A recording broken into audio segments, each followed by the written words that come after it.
Pablo Escobar organizó el tráfico de la cocaína, creó un sistema de distribución y ganó literalmente millones de dólares. Su supervivencia dependía de su capacidad para aterrorizar. Tenía que cometer actos abominables.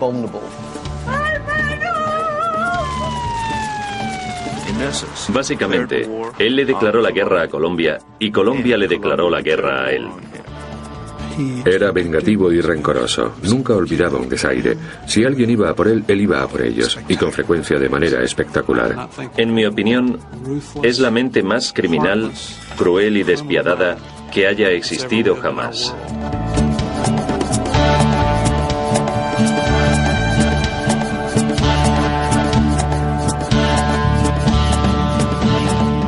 Pablo Escobar.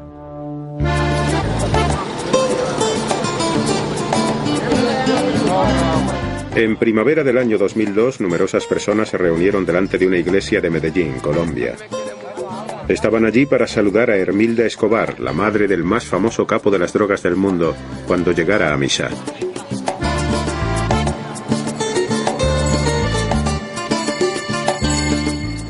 Desde que murió Pablo, se celebra una misa por él cada mes. Al mismo tiempo, ayudamos a los pobres para que puedan tomar el desayuno. Hermilda Escobar lo considera un tributo adecuado a su hijo Pablo, un hombre al que aún se reverencia como a un héroe en Medellín. En el resto del mundo, Pablo Escobar es conocido como uno de los criminales más peligrosos de la historia. El primer cabecilla del narcotráfico, un pionero cuyo legado de violencia y corrupción sigue vivo una década después de su muerte.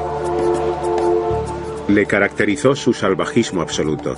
Pero el tipo de terrorismo de Escobar no era nuevo en Colombia. Comenzó mucho antes incluso de que él naciera. A finales de la década de los años 40, Colombia se vio destrozada por una guerra civil entre el Partido Conservador en el poder y su oposición liberal. De la violencia surgió un grupo de proscritos conocidos como los bandidos, que solo eran leales a sí mismos. Provenían de áreas rurales pobres y sembraron el miedo en los corazones de los poderosos. Para el hombre común, eran héroes. La gente de Colombia, bien oprimida por el gobierno, o atormentada por los revolucionarios, o por los paramilitares, recurrieron de forma natural a los bandidos. Estos hombres se convirtieron en la inspiración del joven Pablo Emilio Escobar Gaviria. Pablo, hijo de Abel de Jesús y Hermilda Escobar, nació el 1 de diciembre de 1949. Fue el tercero de sus 7 hijos. La familia vivía en la comunidad campesina de Río Negro, a 37 kilómetros de la ciudad de Medellín. Su padre era granjero y su madre maestra. Ella provenía de la baja burguesía, pero estaba educada. Había luchado por su educación y estaba decidida a enseñar a otros. Mi padre era ganadero en Río Negro, donde poseía animales. Cada día él y sus empleados se levantaban a las 4 de la mañana y ordeñaban a las vacas para obtener queso, mantequilla y leche que mandaban a la aldea. Abel y Hermilda se casaron el 4 de marzo de 1946. Pablo nació 3 años después e inmediatamente se convirtió en el centro de atención. Lloraba todo el rato. Estaba muy mimado. Era muy mono cuando era pequeño. Todo el mundo quería tenerlo en brazos. Cuando Pablo comenzó a ir al colegio, su madre se había convertido en el principal sostén y cabeza de familia. Enseñó a sus hijos el valor de la educación y de la caridad. Fue una buena madre, una madre clásica. Pablo y sus hermanos y hermanas la querían mucho más que a su padre Abel. Ambos padres nos dieron buenos consejos, nos enseñaron a trabajar duro y, lo que es más importante, nos enseñaron a ser fieles a nuestra palabra. Más tarde solía afirmar que había crecido pobre en Colombia. No fue así. En realidad pertenecía a la clase media, incluso a la clase media alta. Los Escobar se trasladaban de pueblo en pueblo, a cualquier sitio donde la madre de Pablo pudiera encontrar trabajo como maestra. En todos los lugares donde vivió la familia nunca estaban completamente a salvo de la violencia que azotaba su país. Sufrimos mucho porque mi madre daba clases en una escuela fundada por el Partido Conservador.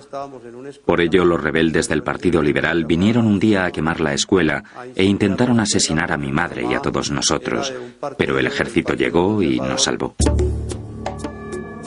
Pablo creció en un tiempo en que la violencia estaba por todas partes, en que su madre literalmente rezó y prometió una capilla a cierta imagen de la Virgen si su hijo no moría. Como a la mayoría de los chavales de Colombia, a Pablo le encantaban las historias sobre los héroes bandidos que merodeaban por la campiña. Admiraba su independencia y su forma de socorrer a los necesitados. Comenzó a intentar hacer lo mismo. En la escuela teníamos amigos más pobres que nosotros, y mi madre tenía crédito en las tiendas de alimentación de la zona, así que aprovechaba el crédito de mi madre y daba comida y bebidas a los niños pobres durante el descanso. Cuando era pequeño, solía llevar su comida a una imagen de Cristo que yo tenía en casa. Tomaba un pedazo de pan y un pedazo de carne, o la mejor comida que tenía. Iba a la estatua y le decía: «Pobre Cristo, ¿quieres un poco de carne?». En 1961, cuando Pablo contaba 12 años de edad, su familia finalmente se instaló en el pueblo de Envigado, al sur de Medellín. Su madre abrió una escuela elemental allí. Al año siguiente, el adolescente acudió a la escuela de segunda enseñanza de Medellín. Salía con un grupo de estudiantes a favor de los políticos de izquierdas y de la Revolución Cubana, que había tenido lugar pocos años antes. Pablo admiraba especialmente cómo Fidel Castro se había enfrentado a la autoridad y había llegado a dirigir una nación. Pronto el adolescente se rebeló contra sus profesores. Le suspendieron por robar las respuestas de un examen y comunicarlas a los otros estudiantes. Comenzó a fumar marihuana y a saltarse las clases. En 1966, aquel rebelde de 16 años se salió de la escuela. Comenzó un ciclo de dormir durante todo el día y fumar marihuana sin parar hasta el amanecer. Soñaba con hacerse millonario, pero no le interesaba un trabajo tradicional. Se ve enfrentado a un dilema. Si quiere tener éxito, o bien tiene que cambiar su estilo de vida, ir a la universidad, hacer algo parecido, o podía dedicarse a algún tipo de negocio criminal. El adolescente comenzó a pasar cada vez más tiempo en las calles pobres de Medellín. La ciudad era un vivero del crimen, y Pablo pronto descubrió formas creativas de ganar dinero. Se cuenta que Pablo Escobar inició su carrera criminal robando lápidas de un cementerio, borrando las inscripciones y vendiéndolas en blanco a la gente. Pablo descubrió que era un líder natural. Pronto había formado su propia banda y estaba perpetrando crímenes más sofisticados. Empezó a darse cuenta de que también podía robar coches y vender las piezas en el mercado de segunda mano. Y luego decidió ir un paso más allá y ofrecer un seguro que se convirtió en una especie de extorsión, según la cual, si me pagas, no te robaré el coche. Pablo también utilizaba los coches que robaba para recompensar a sus ayudantes. Cuando cumplió los 21 tenía un grupo de leales seguidores que se volvería aún mayor. En 1971, un acaudalado terrateniente colombiano llamado Diego Echevarría fue secuestrado. Posteriormente apareció su cuerpo torturado y estrangulado hasta morir. Echevarría no era un personaje popular en Medellín. Era un rico industrial al que odiaba mucha gente pobre de allí. El caso no se resolvió jamás, pero el astuto Escobar se atribuyó acertadamente el mérito del asesinato. Demostraba que Pablo era una persona a tener en cuenta, que no temía desafiar a alguien de los estratos superiores de la sociedad de Medellín. Más que nada, Pablo era una persona muy carismática, estaba muy seguro de sí mismo y resultaba extraordinariamente convincente. Se podría decir que tenía un ego exagerado. La gente pobre de Medellín se alegró de la muerte de Echevarría. Comenzaron a llamar a Escobar el Doctor, un título de respeto. Mientras en Colombia crecía la fama de Escobar, un importante cambio social estaba ocurriendo en los Estados Unidos. Durante la década de los 60, los jóvenes norteamericanos habían disfrutado con la exaltación de la marihuana, pero la generación de los años 70 buscaba una droga más dura y potente. La cocaína se estaba convirtiendo rápidamente en la nueva adicción de Estados Unidos y pronto proporcionaría a Pablo Escobar el combustible para levantar un imperio criminal. En 1972, Pablo Escobar, de 22 años de edad, ya se había convertido en uno de los criminales más notorios de Medellín, Colombia. Había robado coches, vendido mercancías de contrabando e incluso se había atribuido el mérito de asesinar a un adinerado terrateniente. Ahora estaba preparado para ampliar sus actividades más allá de Medellín. La cocaína, un extracto de las hojas de coca que florecían por toda Colombia, se estaba convirtiendo rápidamente en la droga favorita de los Estados Unidos. Escobar lo consideró su oportunidad de ganar dinero a lo grande. Las drogas, primero la marihuana y luego la cocaína, ofrecían una oportunidad a los jóvenes de ganar dinero deprisa. Y sí, había una obsesión por enriquecerse con rapidez. Es decir, ¿para qué pasarse 20 o 30 años ganando apenas lo suficiente si podías conseguir 1 millón de la noche a la mañana? El negocio todavía era nuevo y estaba relativamente desorganizado cuando Escobar comenzó como intermediario. Compraba cocaína a los productores y la vendía a los traficantes, que la enviaban a los Estados Unidos. La buena disposición de Escobar para matar y torturar le daban ventaja sobre los demás narcotraficantes. Si se enteraba de un contacto lucrativo, simplemente se hacía cargo. Siempre demostró a todos los que le rodeaban que no dudaría ni un momento en eliminar a cualquiera que se cruzara en su camino o supusiera una amenaza para él en el futuro. Si las cosas no se hacían como él quería, los hacía asesinar y seguía disfrutando de la cena. Poco después, Pablo Escobar dirigía la industria de la cocaína en Colombia. Una vez que hubo conseguido introducirse en los círculos de la droga, obtenía todo lo que quería, especialmente si se trataba de dinero y sexo. Siempre había preferido la compañía de las adolescentes. A los 25 años de edad, se enteró de que una de sus jóvenes amigas estaba embarazada.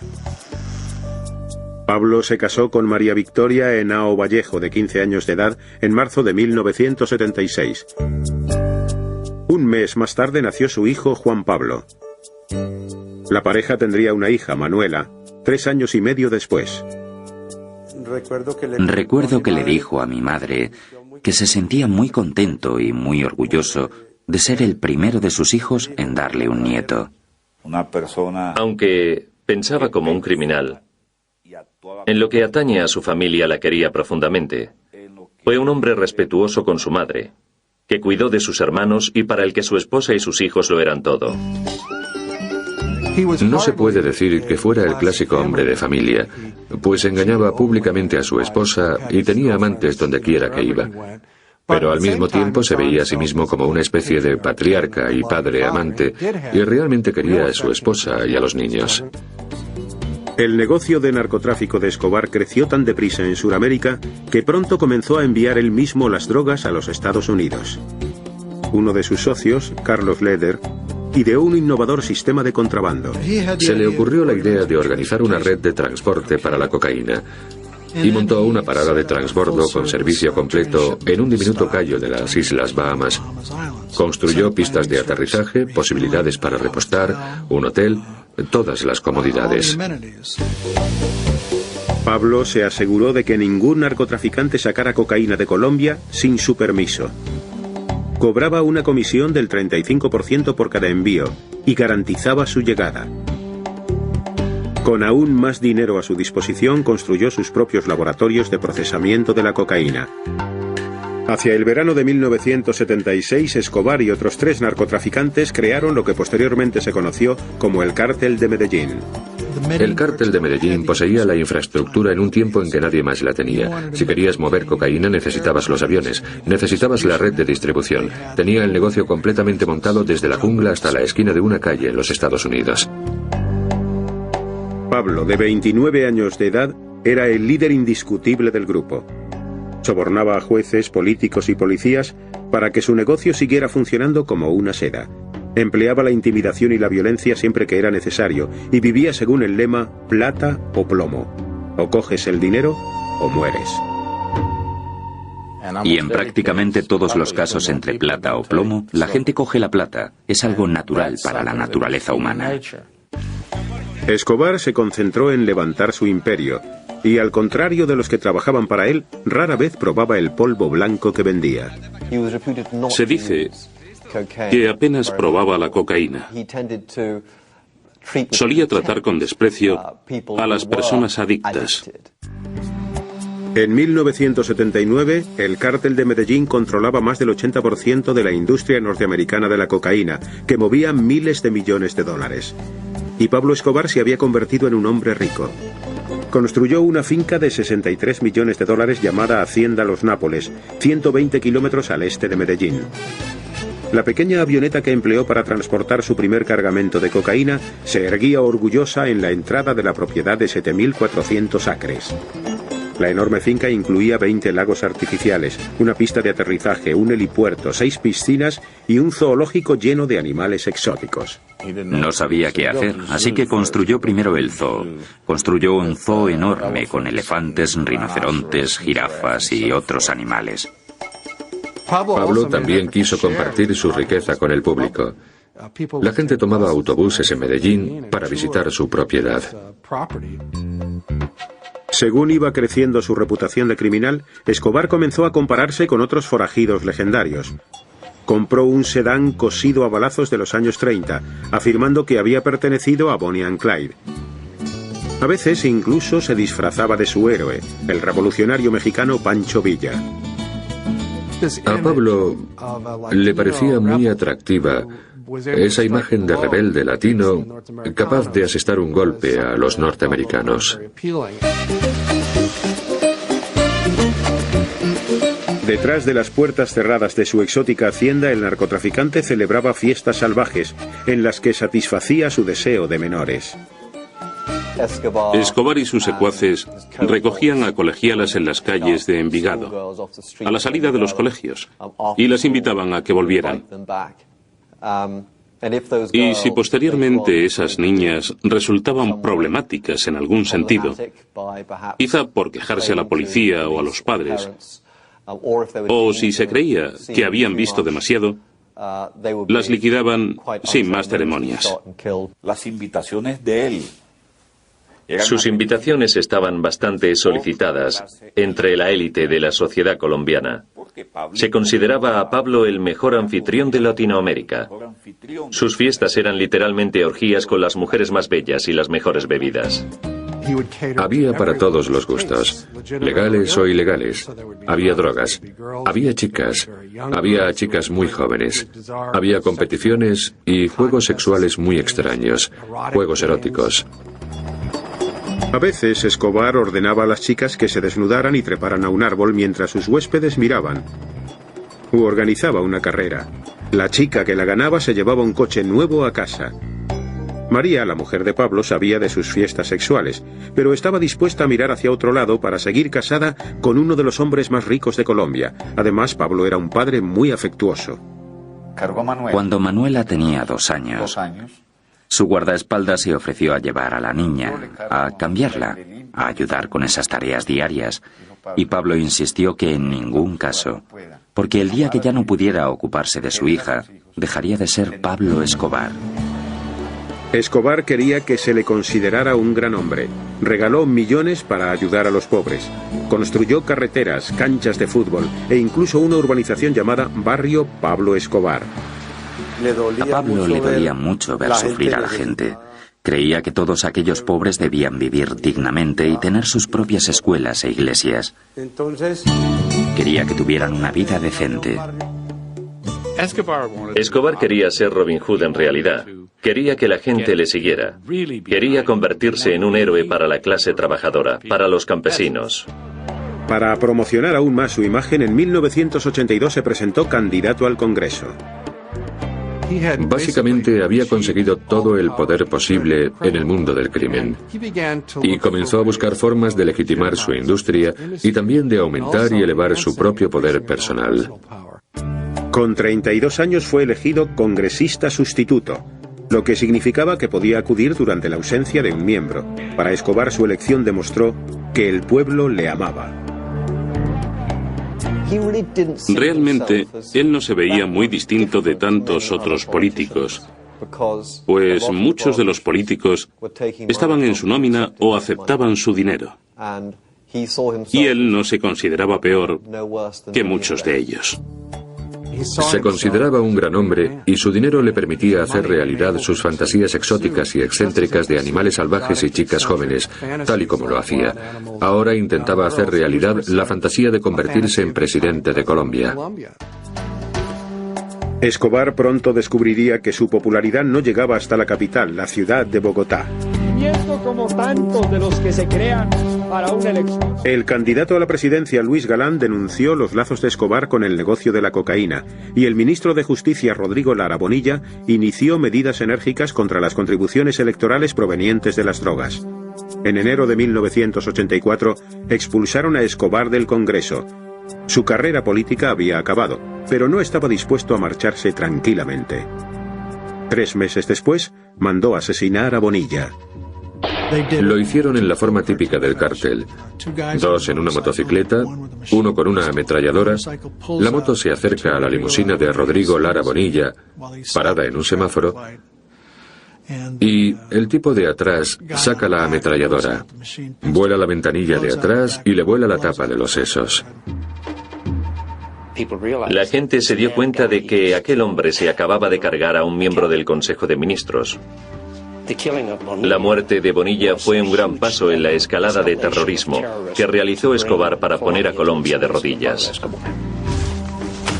Mientras Colombia luchaba contra el terrorismo subvencionado por las drogas, los Estados Unidos reñían su propia guerra contra el narcotráfico. Pronto Escobar se enfrentaría a una nueva amenaza y respondería con una oleada brutal de terror.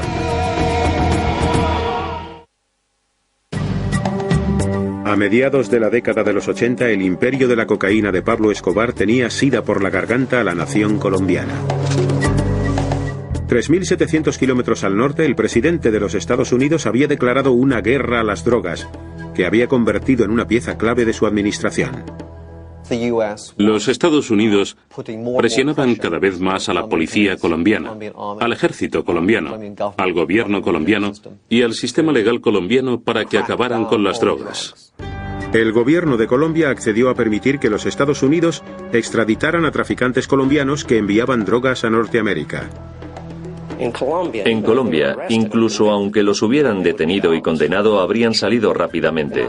Y no solo eso, también hubieran podido dirigir sus organizaciones mientras estaban en prisión. Sabían que no podrían comprar su camino a la victoria o a la libertad en los Estados Unidos, y que si los arrastraban ante un jurado norteamericano, los juzgarían y condenarían y los meterían en una auténtica cárcel, y eso acabaría con su negocio. Tenían una máxima que rezaba: mejor una tumba en Colombia que una celda en los Estados Unidos.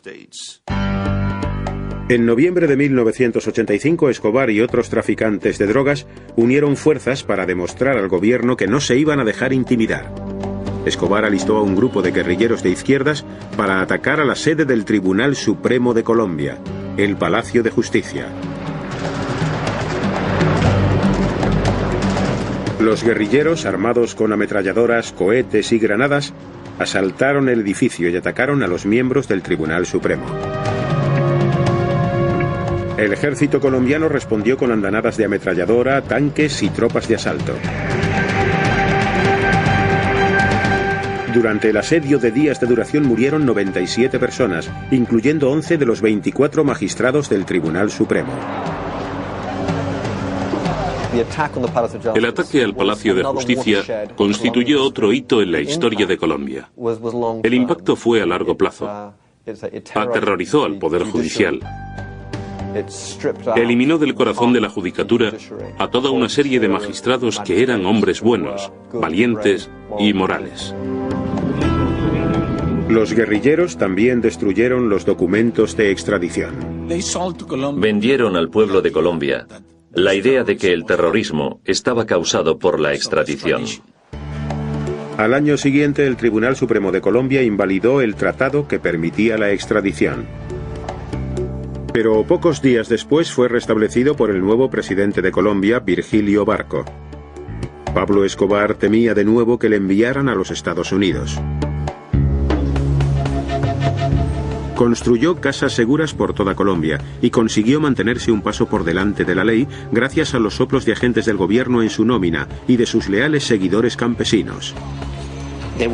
Alertaban a Escobar tan pronto como veían un helicóptero.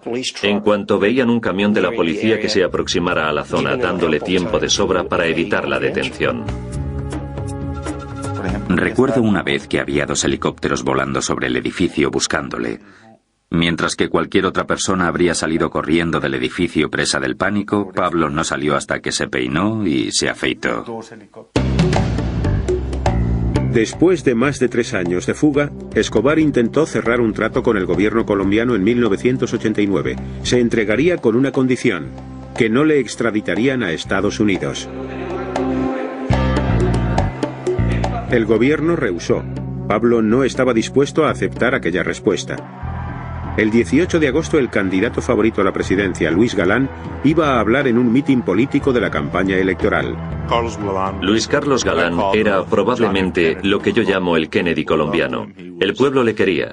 Estaba en contra de las drogas, a favor de la extradición. Y eso es lo que tenía permanentemente preocupado a Escobar, la extradición. Justo cuando Galán iba a dirigirse a la multitud, le mató uno de los pistoleros de Escobar. El asesinato conmocionó al país. La gente de Colombia reaccionó de la misma forma que lo hubiera hecho la de los Estados Unidos. Un candidato muy popular a la presidencia había sido asesinado y se sabía quién era el responsable. Se comenzaba a considerar a aquella persona no solo un criminal o proscrito, sino literalmente un enemigo del Estado. Además, la campaña de terror de Escobar no había terminado. 3 meses después, el 27 de noviembre, hizo introducir una bomba clandestinamente en un avión de pasajeros de Avianca. El sucesor de Luis Galán, el candidato a la presidencia César Gaviria, debía viajar en ese vuelo. 3 minutos después del despegue de Bogotá, el aparato estalló y murieron las 107 personas que iban a bordo. Resultó que Gaviria ni siquiera volaba en el avión. Se habían cometido tantos actos de terrorismo que se trataba tan solo de una más de aquellas muchas cosas que ocurrían y que no tenían explicación, porque en la mayoría de los casos no decían fuimos nosotros, simplemente lo hacían. Puede que Pablo fuera un monstruo en muchos aspectos, pero no era estúpido y no estaba loco. Tenía muy bien pensado lo que hacía. Para Pablo Escobar, su supervivencia dependía de su capacidad de aterrorizar. Y para aterrorizar, tenía que cometer actos abominables. Se volvió cada vez más inmune a cualquier sentido del valor de la vida humana. A finales de la década, Pablo Escobar había originado una epidemia de violencia que estaba arrasando Colombia. Tan solo en Medellín había más de 200 asesinatos cada fin de semana. Y entre tanto, el imperio de la droga de Escobar seguía prosperando. En 1990, la revista Forbes señaló al narcoterrorista de 40 años como una de las personas más ricas del mundo, con un valor de aproximadamente $3.000 millones. Pero también había otra lista: los narcotraficantes más buscados de Estados Unidos. Pablo Escobar se enfrentaría pronto a una unidad militar de élite creada con un solo objetivo: cazarle. Para 1990, el narcotraficante multimillonario Pablo Escobar se había convertido en el hombre más temido de Colombia y en el criminal más famoso del mundo. En respuesta, el gobierno colombiano formó un equipo especial de operaciones conocido como el Bloque de Búsqueda. Su misión: acabar con Escobar. Lo organizó el gobierno colombiano, tomando los mejores policías de los grupos de élite, también del ejército, de los servicios secretos e investigadores de la oficina del fiscal. El bloque de búsqueda contaba también con un apoyo poderoso, un equipo sofisticado de expertos en vigilancia estadounidenses. Operaban desde pequeños aviones, iguales que las típicas avionetas privadas de playa de 2 hélices. De hecho, cada una de ellas era un avión espía de $50 millones, armado con antenas y dispositivos de escucha que les permitiría registrar prácticamente cualquier tipo de comunicación electrónica en la zona. El equipo de vigilancia se sintió conmocionado en numerosas ocasiones por la brutalidad de Escobar, incluso durante las llamadas telefónicas a su familia. Está hablando con su mujer. El teléfono está interceptado. Y le está diciendo cuánto la ama. Por detrás se oye clamar a alguien. Y él intenta tapar el auricular, pero no lo hace muy bien. Y le grita a la gente: tapadle la boca. Y luego sigue hablando con su mujer, diciéndole cuánto la echa de menos y cuánto la ama. Escobar nunca permanecía mucho tiempo en un lugar, pero cuando la policía colombiana y el bloque de búsqueda mataron a algunos de sus socios, el capo del narcotráfico se dio cuenta de que no podría huir para siempre, así que ideó un plan. 3 semanas después de que el nuevo presidente César Gaviria entrara en funciones, en agosto de 1990, los sicarios de Escobar raptaron a miembros de algunas de las familias más ricas de Colombia. Pablo esperaba que las familias presionaran al gobierno para que acabara con la extradición y poder evitar así que le enviaran a los Estados Unidos a ser juzgado. Cuando raptó a los retoños de aquellas familias y amenazó con matarlos, algunos de los miembros más prominentes de las familias, que habían sido ellos mismos antiguos presidentes y antiguos jefes del país, ejercieron presión sobre el gobierno para conseguir que sus familiares fueran liberados ilesos. La maniobra de Escobar funcionó. Para detener los secuestros, el gobierno prohibió la extradición. Desaparecida la amenaza de que le enviaran a los Estados Unidos, Escobar se rindió el 19 de junio de 1991. Cerró un trato con César Gaviria y fue el mejor trato de todos los tiempos para un criminal, pues accedía a declararse culpable de un crimen relativamente menor, a cambio de lo cual se le perdonaban todos sus crímenes del pasado. Intentamos vender la idea de que si él se entregaba y confesaba algunos crímenes, nosotros le meteríamos en la cárcel. Y en esa cárcel estaría seguro. Creo que subestimamos la capacidad de corrupción e intimidación de Escobar. El gobierno colombiano y César Gaviria aparecieron en los periódicos estadounidenses mostrando que habían arrestado a Pablo Escobar. Lo que no se decía era que Escobar se encontraba en una prisión construida por él, con guardas que él mismo había seleccionado. Y, por cierto, también eligió a los prisioneros que le acompañaban allí. La cárcel, llamada La Catedral, se construyó en una fértil ladera de la ciudad de Envigado, cerca de los amigos y la familia de Escobar. Cuando se trasladó allí, el complejo parecía más un club de campo que una prisión.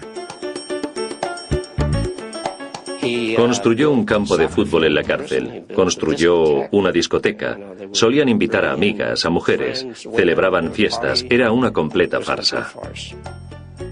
Mi parte favorita del trato es que la Policía Nacional de Colombia, incluyendo el bloque de búsqueda del coronel Martínez, no podía acercarse a 20 kilómetros de su prisión.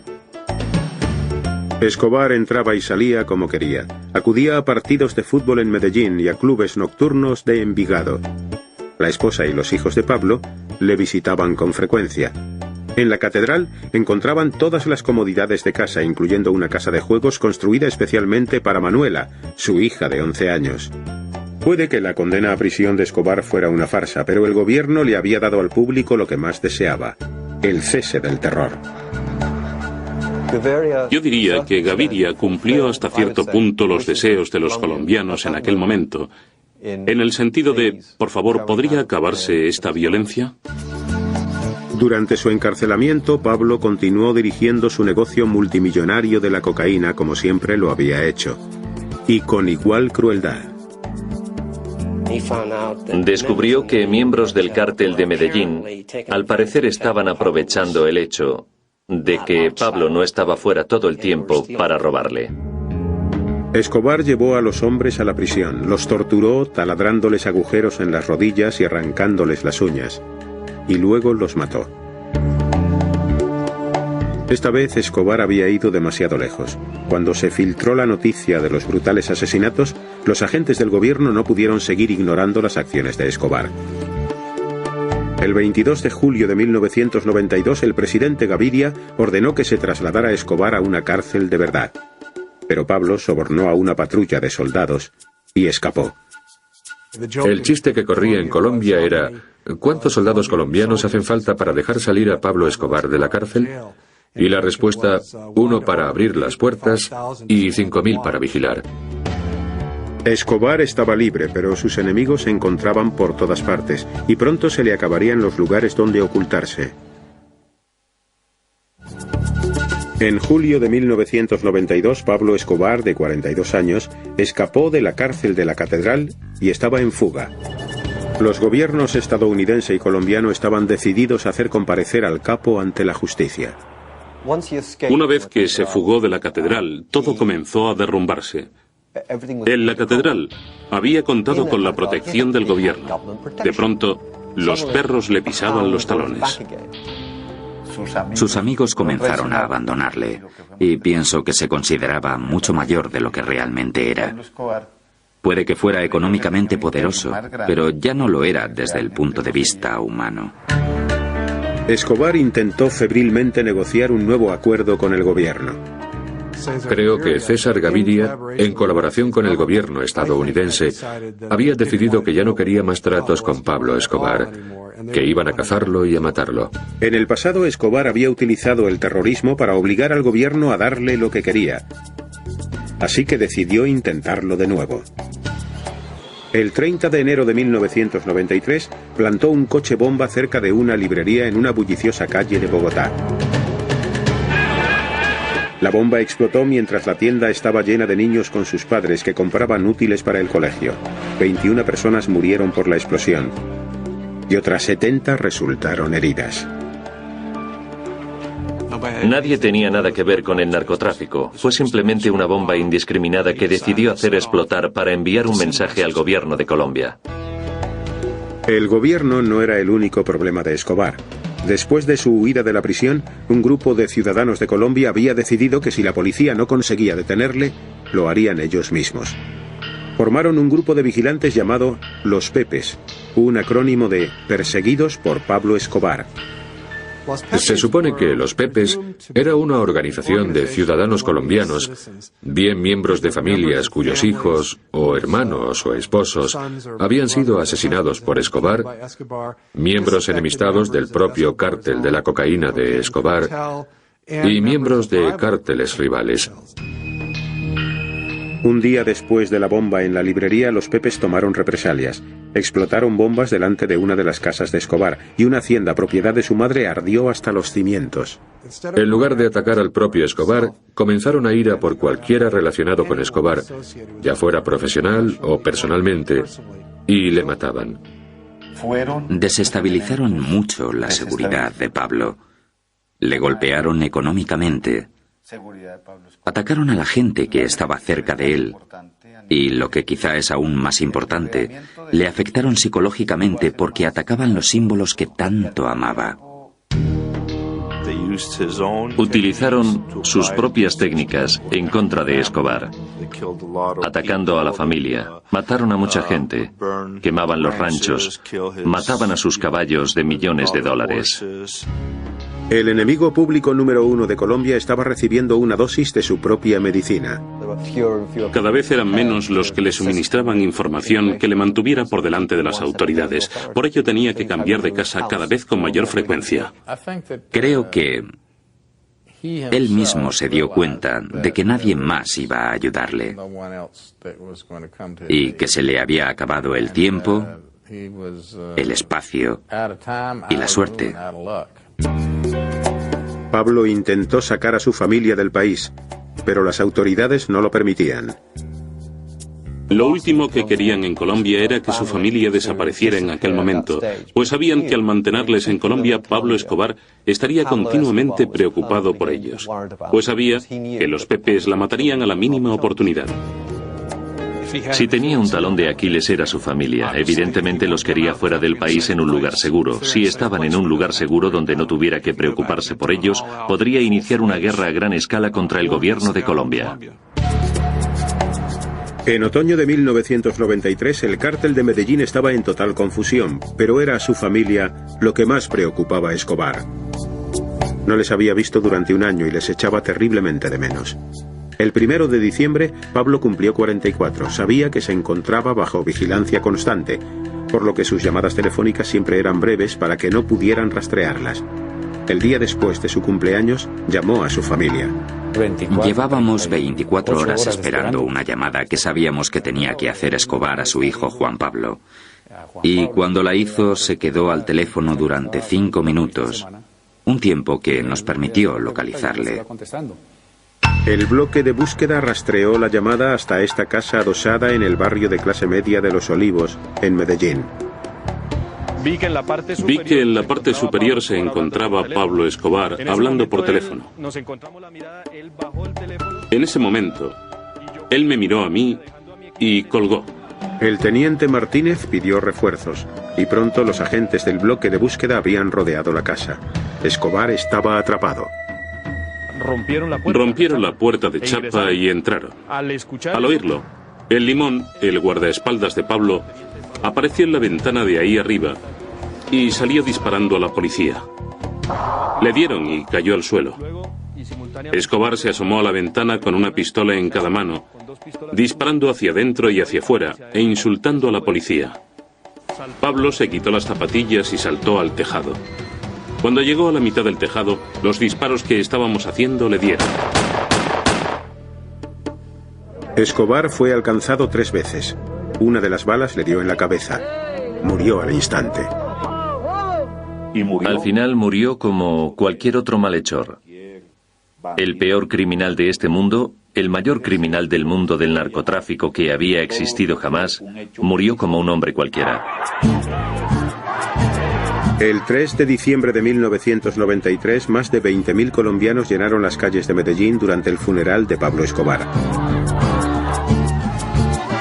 Algunos acudieron a celebrar, otros a lamentar la muerte del Robin Hood de Medellín. El último y más cruel de los bandidos ya no estaba. Era alguien temido y no especialmente respetado por el pueblo de Colombia, pero al mismo tiempo fue quizá uno de los colombianos más famosos y con más éxito de todos los tiempos. Y pienso que hubo al menos una punzada de orgullo nacional herido cuando finalmente le localizaron y le mataron.